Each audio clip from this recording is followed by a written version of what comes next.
नमस्कार साथियों, Ganesha study concept में मैं आपका हिंदी मित्र नरेश गोयल आपका हार्दिक अभिनंदन करता हूं। देखिए कि भाषा आखिर है क्या।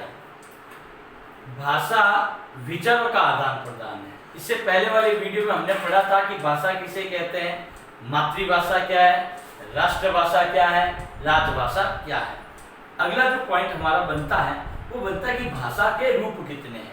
तो आप ध्यानपूर्वक यहाँ देखें कि भाषा के रूप, इसके पार्ट बनते हैं दो हमारे पास। कितने बनते हैं? दो। एक तो बनता है हमारा मौखिक, एक बनता है हमारा लिखित। मौखिक भाषा यानी कि जो हम ओरल, क्या कहते हैं इंग्लिश में इसको, ओरल, केवल हम ओरल लैंग्वेज का प्रयोग करते हैं, वो होती है मौखिक भाषा। ध्यान रखें कि इस मौखिक भाषा में व्यक्ति साक्षर है या निरक्षर है कोई फर्क पड़ने वाला नहीं है, बस कम्युनिकेशन है।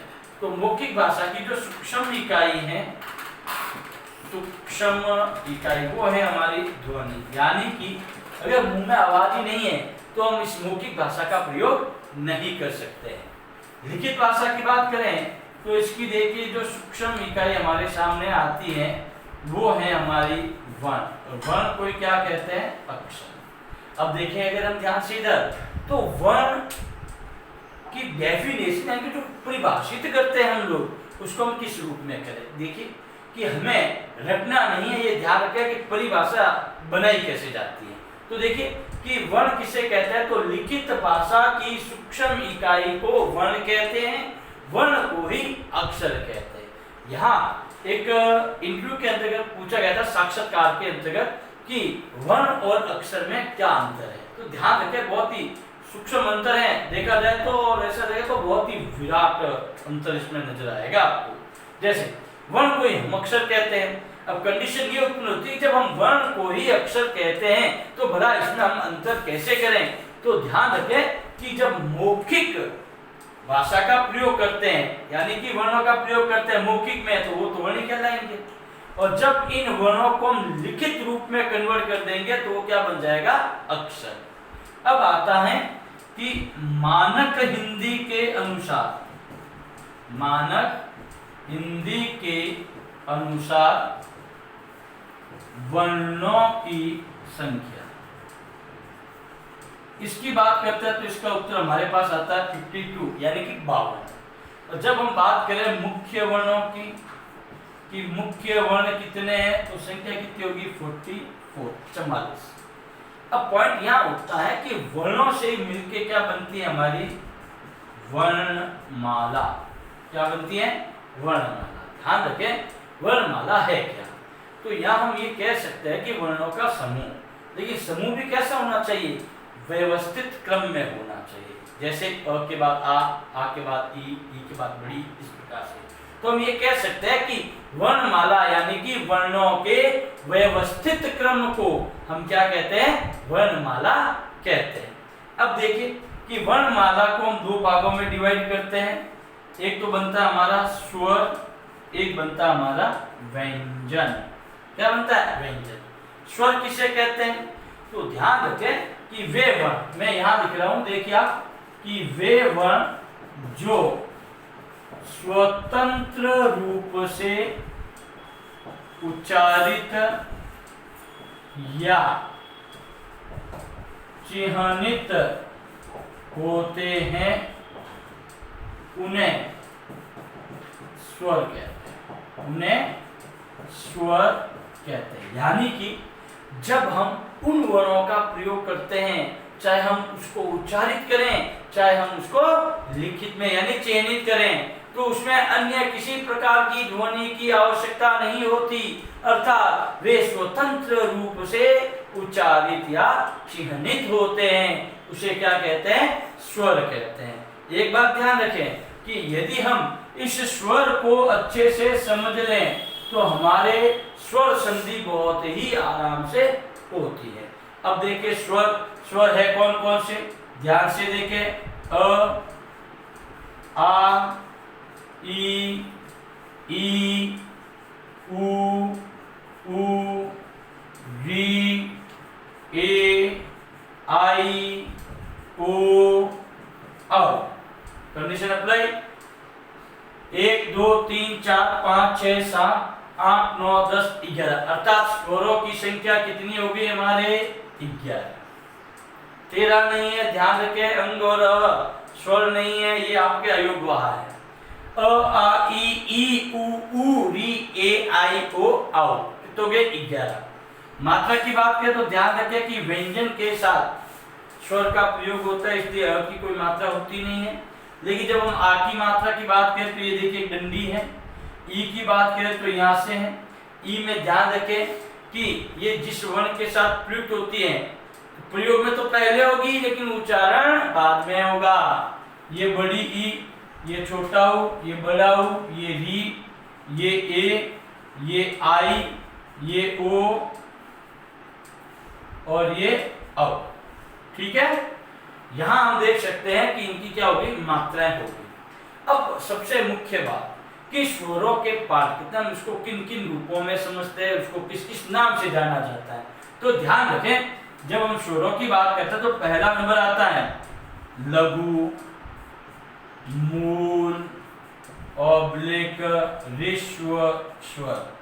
लघु स्वर कहूं, चाहे मूल स्वर कहूं, चाहे ऋस्व स्वर कहूं, इसकी संख्या है आपके 4। कौन कौन से हैं? अ, ई, उ और री। ध्यान रखें कि लघु स्वर जो ये शब्द प्रयोग में लिया है लघु, हिंदी साहित्य की बात करें तो उसमें आता है छंद।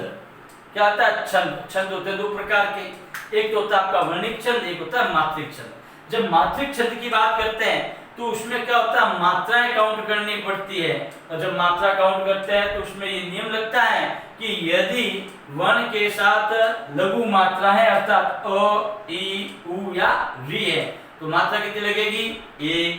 अगर हम बात करें नंबर 2 की, जिसको कहते हैं दीर्घ, ऑब्लिक, गुरु स्वर, तो 11 में से 4 चले गए, पीछे कितने बचे? 7। कितने हो गए? 7। कौन कौन से कि बच्चे वो ले लीजिए। देखिए आ, बड़ी ई, बड़ा ऊ, ए, आई, ओ और औ। ठीक है, अब यहाँ एक चीज है कि जब हम काव्य खंड की बात करते हैं छंदों में, तो छंद में जो मात्रिक छंद होते हैं उसमें लघु की मात्रा होगी 1 और गुरु की मात्रा होगी 2। जैसे अगर मैं यहाँ बात करूं, एक सिंपल सी लाइन लिख रहा हूं मैं आपके सामने, जिससे आपको पता चले कि इसका प्रयोग किस रूप में होता है। ध्यान से समझे इसको।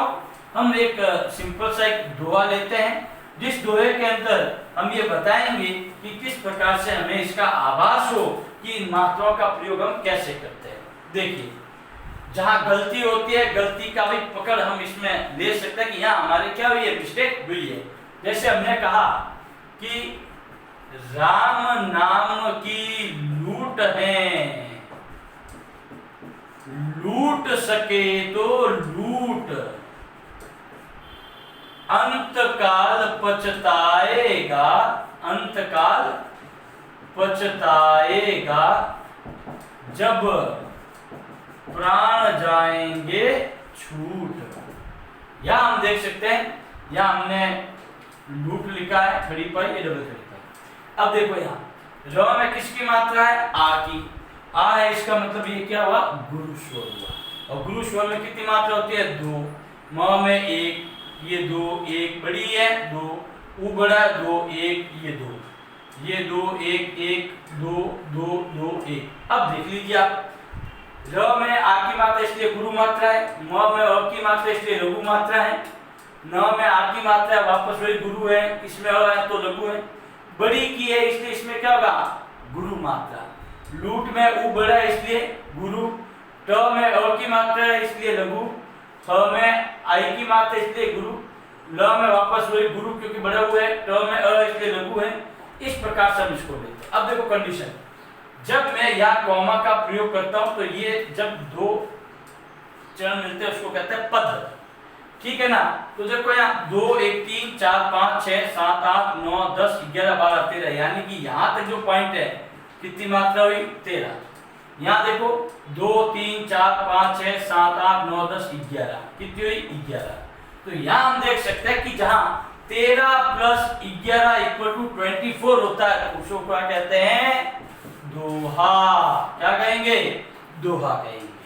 तो ये आपको पता चल गया होगा दोहा किसे कहते हैं। तो इसका प्रयोग कैसे हुआ हमें यहाँ से, इसलिए इसका नाम लघु और इसका नाम क्या बनाया गया है, गुरु बताया गया है। अब लेते हैं अपन इसका थर्ड पॉइंट। थर्ड पॉइंट में देखिए कि यहाँ आता है आपका समान स्वर, यानी कि समान स्वर कौन से हैं। यहाँ देखिए समान स्वर, तो समान स्वर है आपके 3 जोड़े अ आ, दूसरा है ई और बड़ी ई, तीसरा है उ और बड़ा उ। ये 3 जोड़े हैं, ध्यान से देखें अ आ ई और उ, इसको कहते हैं समान स्वर। अब आता है नंबर 4, इसको कहते हैं संयुक्त स्वर। संयुक्त स्वर कितने हैं, 4 है। कौन कौन से, ए आई ओ और औ। ठीक है, यहां हम देख सकते हैं ए आई ओ औ, ठीक है, औ और औ। यहां हम देखें संयुक्त स्वर क्यों कहते हैं, क्योंकि अ या आ के साथ जब मैं ई या ई का योग करता हूं तो निर्माण होता है ए का, और अ या आ के साथ अगर मैं उ या उ का योग करता हूं तो बनता है ओ। और संधि के अंतर्गत ध्यान रखें कि समान स्वर मिलकर दीर्घ स्वर संधि का निर्माण करते हैं। कौन सी संधि, दीर्घ स्वर संधि। और अगर शिरे रेखा पर एक मात्रा हो तो ये निर्माण किसका करेंगे, गुण स्वर संधि का। यदि शिरे रेखा पर 2 मात्रा हो तो मात्रा की क्या हुई, वृद्धि, इसलिए इसको क्या कहते हैं, वृद्धि स्वर संधि। अब देखो इनके अलावा स्वरों के पाठ और भी हैं, किसका प्रयोग किस रूप में होता है। थोड़ी सी जानकारी हम स्वरों के किस पाठ में, यानी कि जीवा के आधार पर करूं मैं या मुख की आकृति के आधार पर करूं मैं, तो उसके बारे में हम अध्ययन कर लेते हैं, क्योंकि ये प्रश्न कई बार अलग अलग प्रतियोगी परीक्षाओं के अंतर्गत विद्यार्थियों से पूछे गए हैं। जैसा कि पहला हम उदाहरण ले रहे हैं, जीवा के आधार पर स्वर, केवल और केवल किसके आधार पर, जीवा के आधार पर स्वर। तो जीवा के आधार पर ले लेते हैं अपन। सर्वप्रथम जीवा बोले तो होती है जीभ, यानी कि जीभ के आधार पर हम स्वर का पाठ कौन सा, किस रूप में उच्चारित करते हैं। तो देखिए हेडिंग डाल रहा हूं मैं आपके सामने, जीवा के आधार पर स्वर। ओके, जीवा बोले तो जीभ। अब देखिए जीभ कैसी होती है हमारी, ये होती है जीभ हमारी। अब देखो जीभ को हम 3 भागों में बांटते हैं, फर्स्ट, सेकंड और ये थर्ड। प्रथम भाग है अग्र भाग, अग्र का मतलब होता है अगला, बीच वाला होता है मध्य भाग, और जो अंतिम है वो है पश्चिम भाग, यानी कि लास्ट वाला। अब देखिए यहाँ पर अपन स्वरों की बात कर लेते हैं। अ आ ई उ वी ए आई ओ और औ। इसमें से देखो री पे मैं क्या कर रहा हूँ, सर्कल कर रहा हूँ।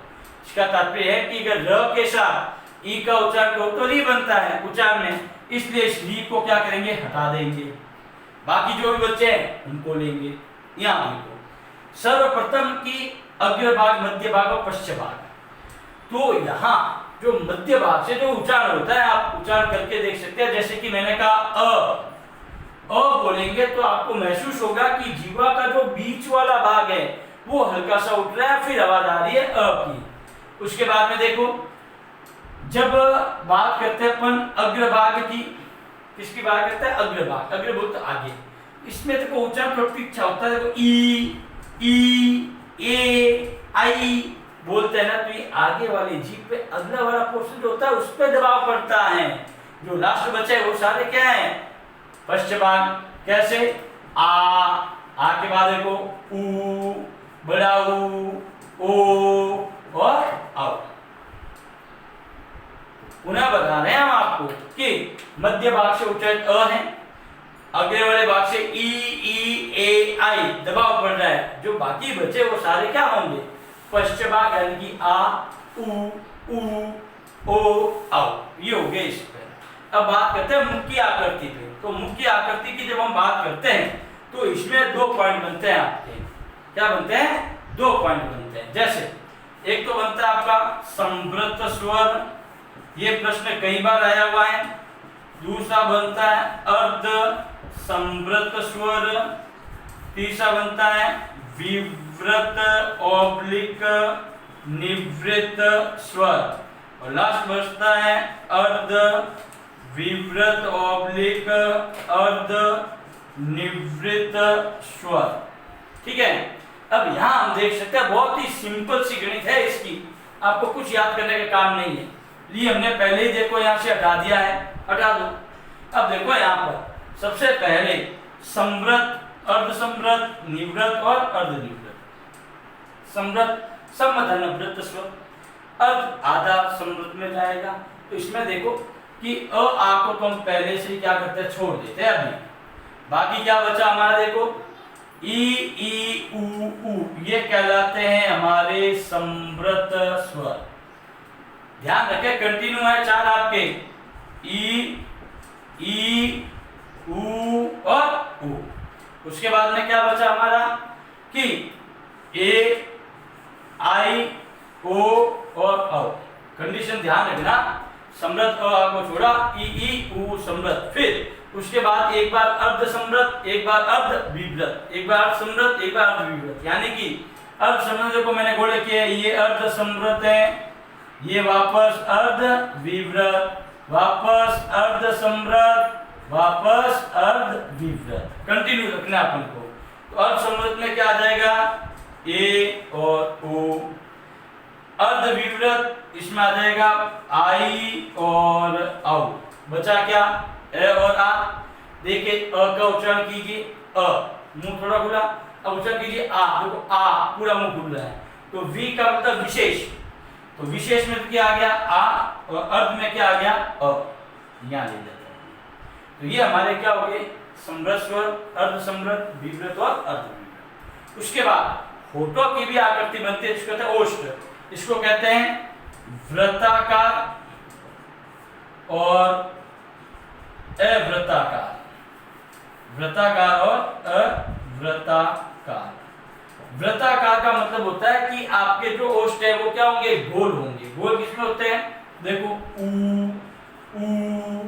ओ और औ। इसमें क्या होता है, वृत्ताकार में होते हैं। वृत्ताकार में देख लीजिए, ए आ ई ए और आई, ये सारे क्या आएंगे, ए वृत्ताकार। यह हमारा स्वर का टॉपिक क्या होता है, समाप्त होता है। Thank you.